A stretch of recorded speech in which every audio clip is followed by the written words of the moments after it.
down, I know you got me, baby. Assalamualaikum warahmatullahi wabarakatuh. Halo semuanya, namaku Zandra Alicia Melano, salah satu peserta Leksan Bedas SMPT Fitra Insani 2. Hari ini aku mau melaksanakan tantangan bulan April, yaitu membuat cerpen. Selamat menyaksikan. Aku adalah seorang pekerja kantoran dengan gaji yang tidak seberapa. Aku belum mampu membeli rumah untuk aku tinggali. Aku masih menumpang di rumah orang tuaku. Meski aku mendapatkan perkataan, omelan, serta omongan dari kedua orang tuaku maupun tetangga sekitar tentang usahaku yang tidak membuahkan hasil sama sekali, aku tetap tidak peduli. Toh mereka tidak membantuku mencari nafkah, pikirku. Hingga aku terbangun di pagi hari saat Idul Fitri. Aku bukan tipe orang yang suka menyia-nyiakan waktu.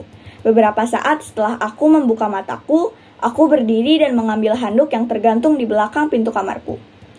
Aku keluar dari kamarku untuk bersiap mandi.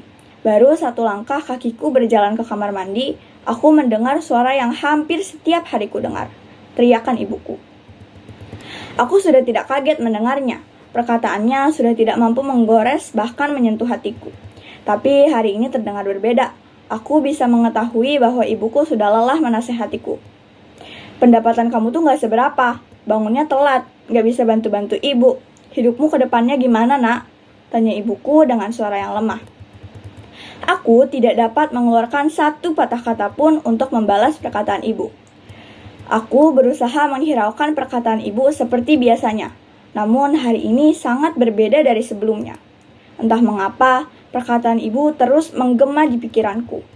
Apa ini sebuah peringatan untuk mulai menggubris perkataan orang-orang? Aku melanjutkan aktivitasku sambil terus dihantui oleh perkataan ibu. Setelah selesai sholat id dan sarapan, aku memilih untuk tidur agar terjauh dari pikiran-pikiran buruk.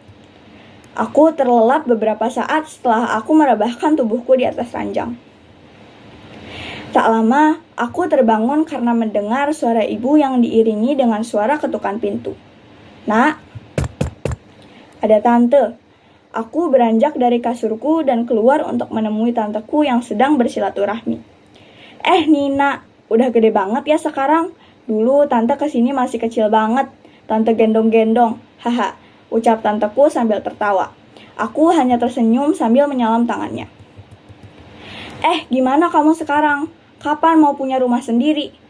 Aku bangkit dari posisiku yang masih setengah menunduk dan menatap kedua netra yang melihat ke arahku dengan tatapan mengejek, seolah menyindirku. Belum kepikiran beli rumah, tante. Takut anak tante minder.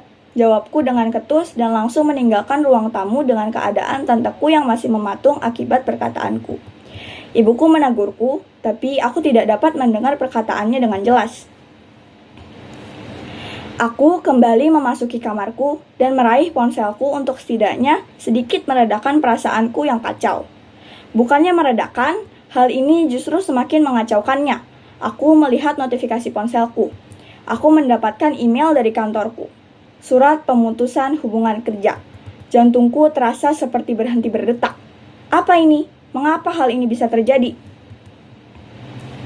Belum sempat aku membuka email tersebut, aku terbangun. Semua itu hanyalah mimpi. Seluruh badanku dipenuhi dengan cucuran keringat. Aku berlari keluar kamarku dan menghampiri ibuku. Jam di ruang makan masih menunjukkan jam 11 pagi. Aku menangis sambil meminta maaf kepada ibuku. Aku menceritakan semua hal yang terdapat di mimpiku. Hal ini membuatku menyadari bahwa mengabaikan perkataan orang lain itu tidak selalu baik.